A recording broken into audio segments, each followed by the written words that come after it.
Bienvenidos, esto es el Español Digital, la verdad sin complejos, nuestro programa La Lupa. Y yo soy Paco Vendala. De nuevo tenemos aquí, continuamos esta, yo creo que muy interesante serie con nuestro querido amigo y colaborador también del Español Digital, José Piñeiro Maceiras. ¿Cómo estás, José? ¿Cómo andas?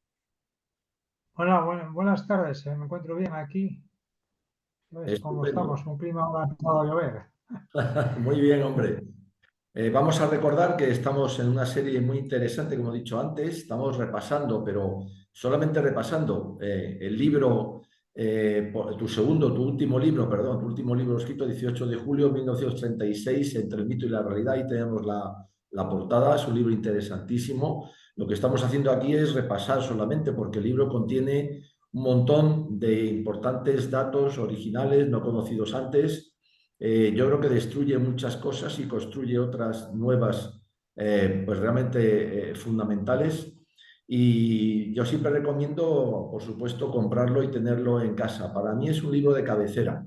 Me ha abierto mucho los ojos y mira que he leído bastante, pero no había encontrado cosas tan importantes como estas. Además, como siempre, José, en tus libros, perfectamente documentado. No se trata de dar opiniones, que ya hay muchas, sino se trata de decir lo que yo digo es porque efectivamente está basado en fuentes primarias, originarias e incuestionables de la época, además. Esto yo creo que es lo importante. Estamos haciendo repaso del primer capítulo, vamos a ver qué es lo que ocurría en nuestra querida España, pero también en la península ibérica, porque no hay que olvidar que España, por desgracia, por avatares de la historia, está dividida en dos naciones, España y Portugal. Pepe, en aquel momento, en esos previos instantes a este 18 de julio, ¿qué ocurría en Portugal? ¿Cómo afectaba de alguna manera lo que ocurría aquí o cómo podía afectar la situación de Portugal a lo que iba a ocurrir en España? Porque creo que es importante dejar esto que no se ha tratado nada más. Yo la primera vez que lo leo ha sido un tulip. Bueno, realmente Portugal, si atendemos a la historia de Portugal, a los decretos y las órdenes y los sucesos que ocurrieron en Portugal a partir de los años 30, curiosamente después de la revolución de Gómez da Costa, que es de 1926, pues lógicamente la oposición al régimen, que era una dictadura militar, tipo ibérica, porque hay que entender que estas dictaduras militares tipo ibérica son dictaduras especiales, no son dictaduras tipo crueles, ni mucho menos, son regímenes autoritarios, ¿no? Pues este régimen de Gómez da Costa pues fue en cierta manera combatido y curiosamente fue combatido por los comunistas y por los opositores, una especie de comunión que existió, ¿no? Nos da fe de ello los historiadores portugueses que han estudiado esto desde hace ya bastantes años y el mismo repaso de la normativa portuguesa de la época también nos lo hace ver, ¿no? Hay un decreto del 16 de septiembre de 1931 en el cual el gobierno portugués hace constar que la independencia de la patria de Portugal corre peligro por, curiosamente, comunismo exactamente, y por la posibilidad de que ocurra una revolución en la cual está interesado, dice, potencias extranjeras. Potencias extranjeras, lógicamente, era la Tercera Internacional, la Unión Soviética, que hemos hablado, y también no podemos olvidar de la intervención de Azaña, ¿no?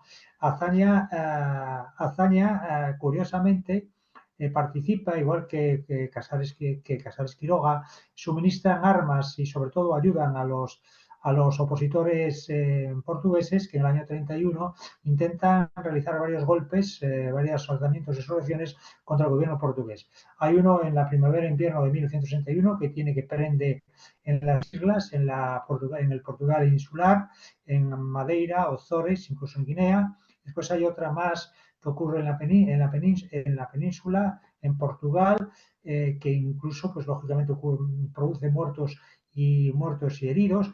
Y curiosamente estos alzamientos, estas revoluciones, en cierta manera vienen ayudadas o auxiliadas por España. Incluso se utiliza, pues imagínate, el armamento de la base de los Alcázares, que estaba en Murcia, que era una base de tipo aérea, ¿no? Y esto pues surgió y se supo ya definitivamente cuando en 1935 yo creo que en las Cortes la derecha puso en manifiesto estos tejemanejes que hizo Casares Quiroga y Azaña de estas armas, ¿no? En cualquier caso, es sintomático que en el año 31 un decreto de 16 de septiembre del gobierno portugués ya habla del peligro de la independencia, de perder la independencia de la patria Portugal como consecuencia de los tejemanejes de la Internacional Comunista, que además lo acredita el informe al cual yo me he referido en los otros, en los otros programas, el informe del Ministerio de Gobernación sobre los tejemanejes de la Tercera Internacional en España, ya hacen referencia al ataque que va a sufrir Portugal, ¿no? Y esa es una de las consecuencias por las cuales cuando Portugal toma conciencia de esto, el gobierno portugués, y pone en conocimiento incluso de las autoridades británicas el peligro que corre Portugal de perder su independencia como Claro, consecuencia del triunfo del Frente Popular, ¿no? claro, Ellos llegan a la conclusión ya desde 1965, descubren la existencia de un movimiento revolucionario no solo en Portugal, sino también en España, en el cual participarían el Partido Socialista, el Partido Comunista y dice la extrema izquierda republicana, que yo identifico con el movimiento anarquista, ¿no? Esto ya es un informe que pasa reservado al ejército, al Servicio de Información del Ejército Especial, en diciembre de 1935 y posteriormente de la propia información o documentación portuguesa se deduce que se estudia y se analiza minuciosamente lo que está ocurriendo. Y lógicamente cuando en primavera, no sé si en abril del 30 y 36, la agrupación socialista madrileña habla de la creación de las nacionalidades ibéricas, de un ah, Estado federal, nacionalidades ibéricas de tipo socialista, como algunos incluso sueñan hoy en el gobierno exactamente, pues lógicamente se ponen en guardia, ¿no? Avisan incluso al Ministerio de Asuntos Exteriores inglés, al Foreign Office, de que existe ese peligro, de que hay contrabando incluso de armas ya para llegar a estas conclusiones y eso ocurre, ¿no? Y eso sucede y en ese momento pues es cuando ocurre el lanzamiento nacional del ejército de África y lógicamente Portugal, el gobierno portugués de por aquel entonces lo dirigió Elvira Salazar, pues ayuda y es el que presta el auxilio definitivo a los nacionales, más que Italia y más que Alemania. El auxilio importante, porque fue el primero, fue el que realizó la nación portuguesa, aparte de las familiaridades que se podría existir entre los dos regímenes, porque corría peligro la independencia de Portugal,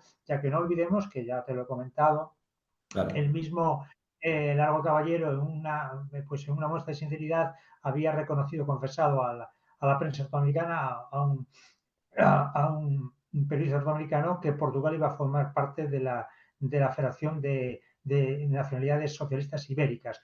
Y si no Claro, fuese por la voluntad, sería por la fuerza, ¿no?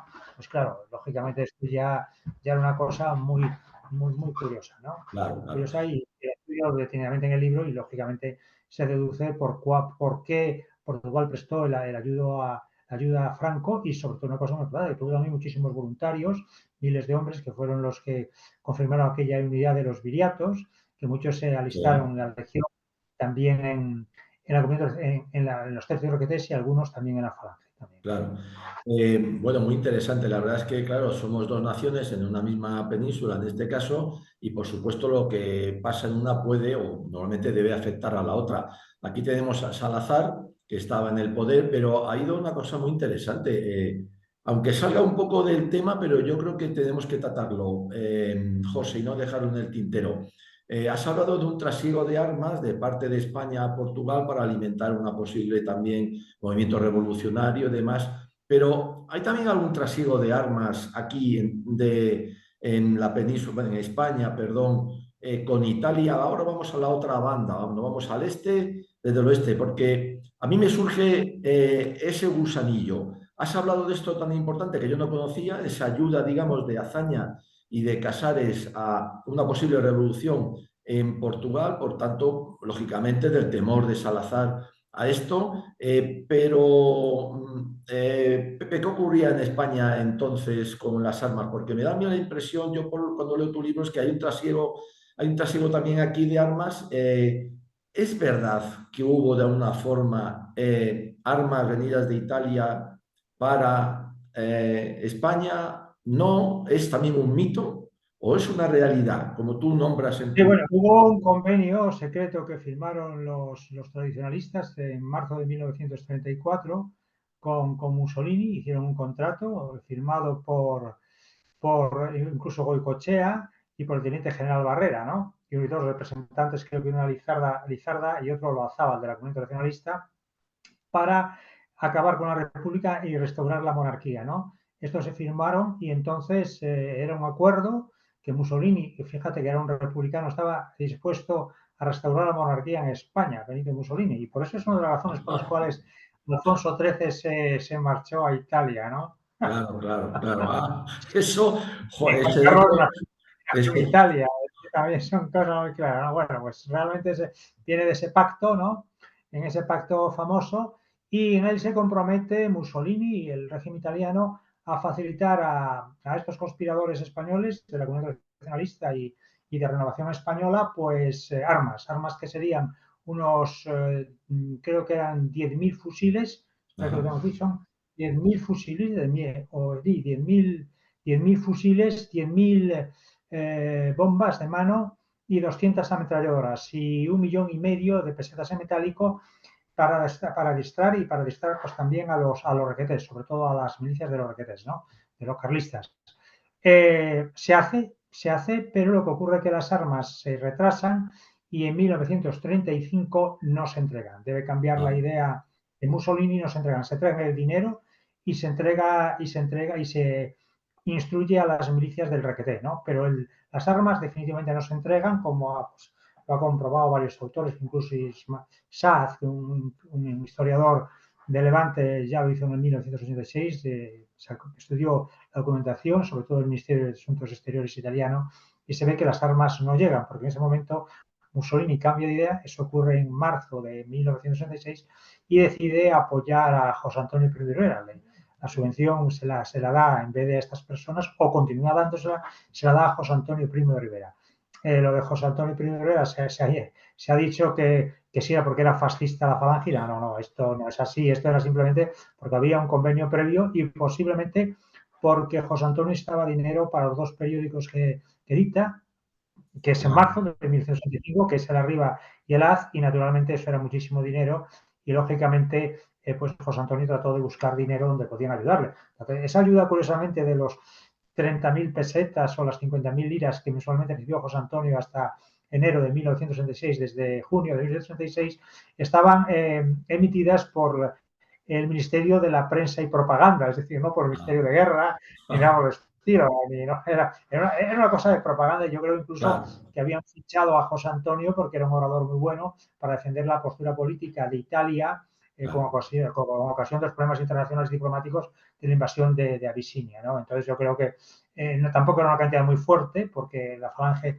los últimos meses de la primavera de 1966 gastaba muchísimo dinero y es una cantidad, yo creo que incluso pequeña, ¿no? Lo que pasa es que se ha utilizado con la finalidad política de desprestigiar a la figura de José Antonio y de la falange, cuando si ahora se supiera de dónde viene algún dinero de algunos políticos españoles y de algunos partidos, se taparían ah, algunos historiadores, no comentarían el tema de la subvención de Mussolini a José Antonio. Además, no es una subvención a la falange, el documento dice una subvención que se da a José Antonio Primo de Rivera por indicación de Benito Mussolini, lo cual ah, puede abrir pues un tipo de conjeturas de que si era para la falange, si era para la prensa, si era para la falange exterior que se crea en Italia, curiosamente en el año en la primavera de 1965, etcétera, etcétera, o si era también para premiar pues la labor de defensa del prestigio de Italia en los medios diplomáticos internacionales como consecuencia de las aventuras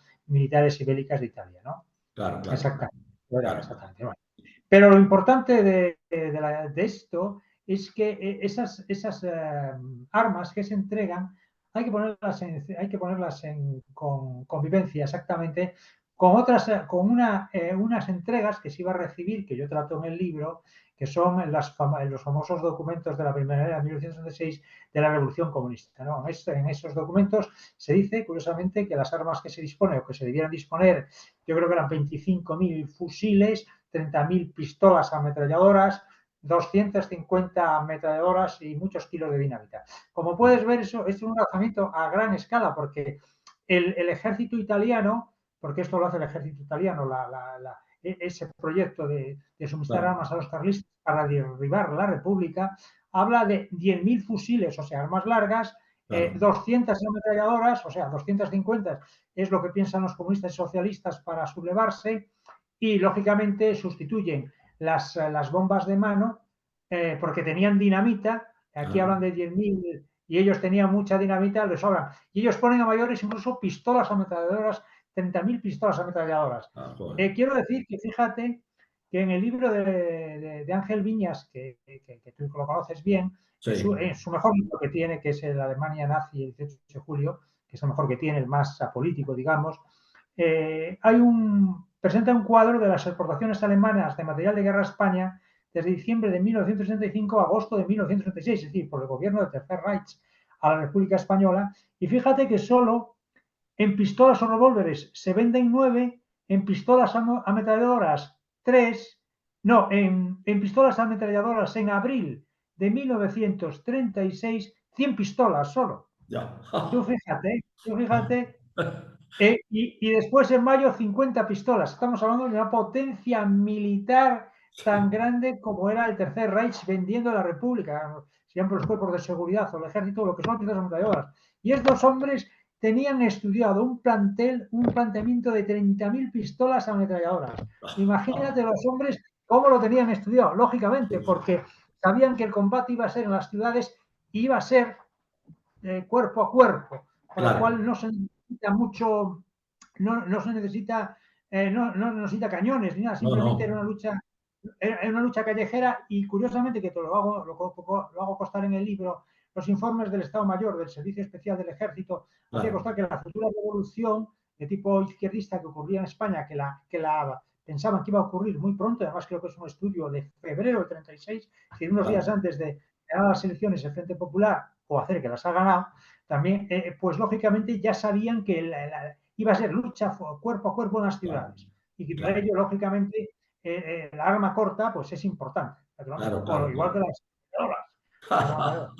No, claro, Eso lo además sabes tú también. en Alemania, en Alemania sobre todo, más que en Italia la cosa fue un poco distinta. El acceso, antes del acceso de Hitler al poder, lo que hubo fue una expansión de las luchas callejeras entre comunistas, Sí, nacionalsocialistas, pero tenían la experiencia acumulada ya de lo que a ellos les había ocurrido, por lo tanto, era normal que preveyeran también esa situación. Me parece muy importante, bueno, aparte que lo que estás diciendo da una visión distinta del momento en el que se va a producir el 18 de julio, tanto hacia el oeste, Portugal, como hacia el este.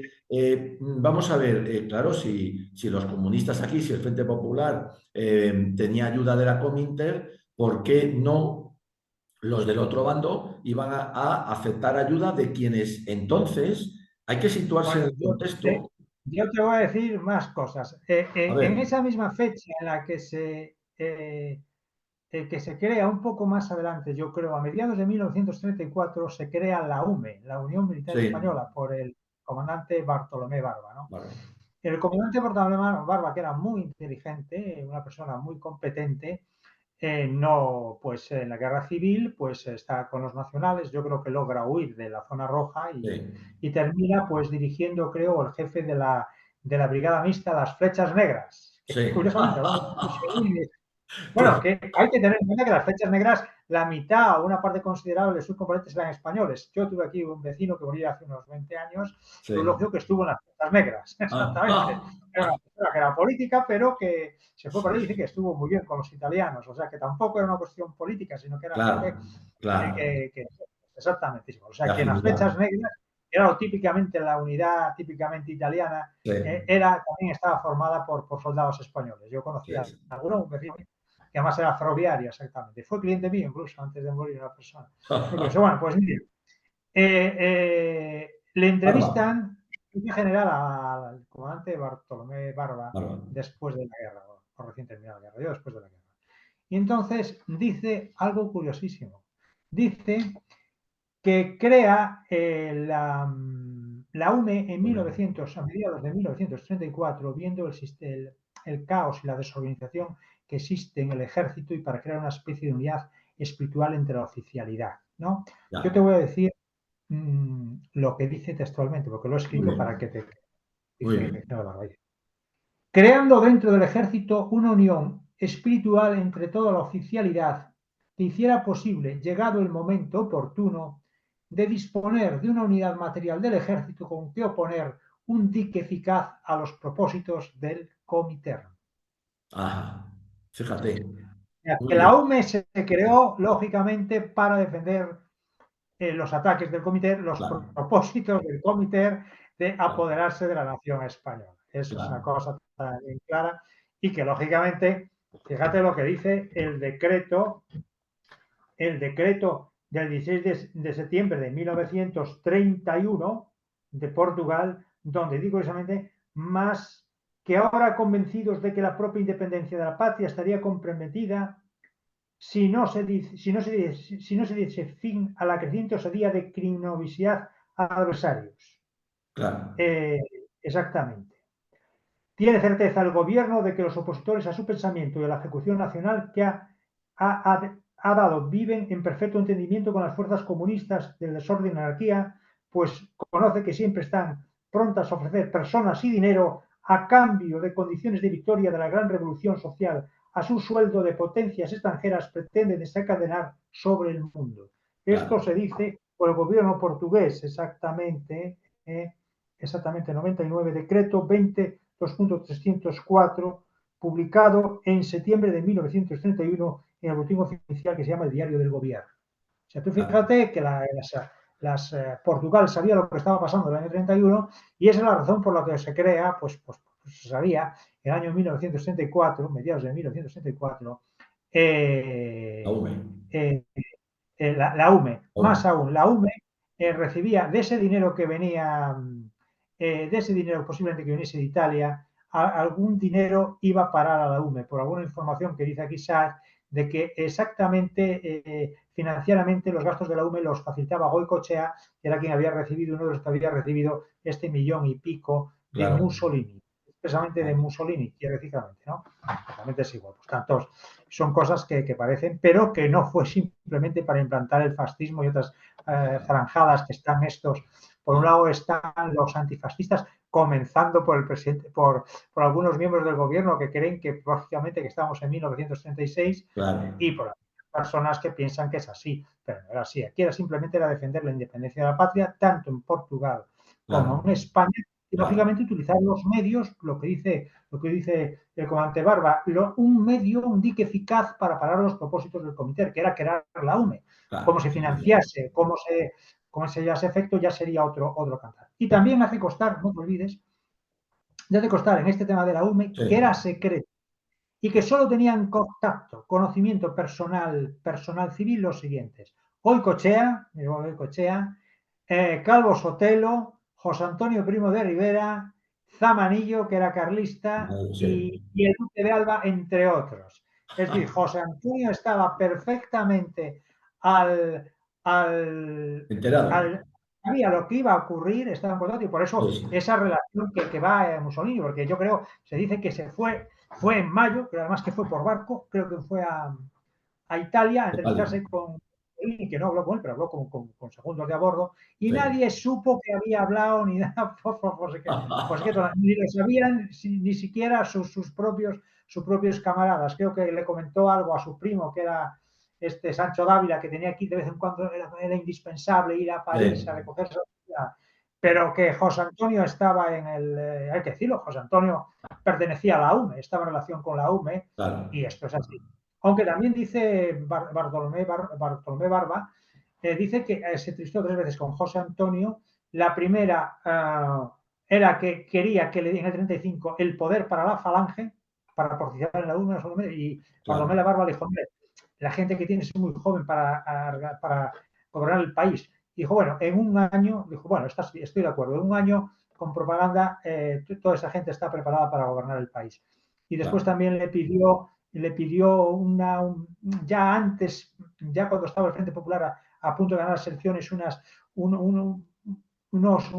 daños que habían hecho a los falangistas en Toledo, quería hacer una represalia y armar a 1.000 falangistas, no exactamente a falangistas, sino a los oficiales, a los cadetes de la Academia de Ah, Infantería de Toledo. Y ah, Bartolomé Barrio dice, no, dice, te van a matar posiblemente todos los falangistas que metas ahí tal. Eso lo comenta él en esa, en esa, en ese sí, reconocimiento como ante el juez, presidente ya, de la ya, guerra, que parece que lo ha visto. También claro, podría decir que los militares, esto está también en la causa general, hablaron de que, fíjate, los que se sublevaron, los conspiradores, Mola, Fanjul, sí, Godez, que está aquí, hablaron de unas reglas y condiciones necesarias. Primero, que triunfando el movimiento, los dos partidos políticos que iban a recibir las posibilidades de propagar, hacer propaganda para que la gente los conociera, serían solo dos fuerzas políticas, la Falange y la Comunión Tradicionalista. ya. No había más. Que lógicamente se iba a establecer una dictadura militar para que se encalmara el país Claro. y que el rey de España volvería, pero educado por el nuevo régimen.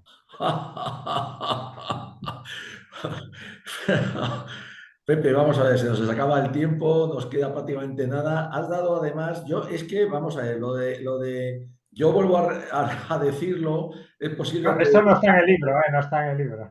no, no, Eso esto es es, idea que te digo yo para que la gente sepa sí, sí, que, bueno, que se han dicho muchas cosas de la guerra por cuestiones políticas y tal, claro, pero claro, realmente hay cosas muy curiosas. Y desde luego, si tú ves el decreto de unificación del 19 de abril de 1967, donde se unifica la falange y todas las fuerzas, y claro, se dice clarísimamente que los dos movimientos son la falange y el requete, que son las dos fuerzas del movimiento, ¿no? claro, claro, Ideológicas. Y que se claro. ponen los 26 puntos de la falange, se quita el 27, que no era muy importante el de los 26, y además se dice al final, se pone al final, dice, bueno, y esto nos obedece para que pasado el tiempo vuelva a la institución secular que tanto gloria nos dio. O sea, eso es, no es que digan que Franco era monárquico, no, no, no. Eso estaba pactado por los generales y por los militares conspiradores en la primavera de Claro, 1966. claro. Pepe, se nos acaba el tiempo. El libro es una caja de sorpresa. Lo que hoy has dicho, te lo agradezco porque encima es un privilegio y es una cosa, pero es que nos has dado, como será también en el libro, una lección de geopolítica. Porque claro, las cosas que ocurren en un país afectan a los demás. No podemos entenderlas si no miramos también a derecha, izquierda, al norte y al sur de lo que está ocurriendo, ¿no? Entonces, Y si me permites una puntualización, en los estatutos de la Tercera Nacional, Internacional se exigía que cuando un movimiento revolucionario actuase o ocurriera en un país, tenían que estar los países vecinos, las demás fuerzas revolucionarias de la Tercera Internacional, pues listas para atacar o para auxiliar a ese movimiento revolucionario. ¿ves? Claro. Es que además yo quiero recordar una cosa que tú has dicho en otro capítulo de esta sesión tan interesante, diciendo que, vamos, en la Unión de Repúblicas Socialistas Soviéticas no se trataba solamente de Rusia y tres países de al lado, no, se trataba de la Unión de Repúblicas Socialistas Soviéticas del mundo entero. Entonces, cuando sacamos el logo de la Cominter, lo que aparece es un mundo, No, no, esa es la bandera de la Unión de claro, claro, Repúblicas claro, claro, claro. Entonces eso... Soviéticas. Claro, eso hay que entenderlo, porque si no, perdemos la perspectiva. Bueno, has dado una lección de geopolítica del año 36, ahora es una cosa distinta, pero yo creo que es muy importante para poder entender también esos mitos o realidades del 18 de julio de ese año 36 que vamos a seguir viendo en los siguientes capítulos. Esto, Pepe, muchísimas gracias de verdad por esta entrada a esta revolución ibérica que estaba gestando. Y bueno, te emplazamos para seguir con este buceo en tu libro, pero bueno, el tiempo se acaba y es mejor leer el libro, creo yo, que tiene cosas realmente extraordinarias. Pepe, muchísimas gracias y un Bueno, fuerte abrazo otra vez. ¿De acuerdo? gracias a ti y un saludo a todos los oyentes y televidentes de tu canal. Muy bien, un abrazo.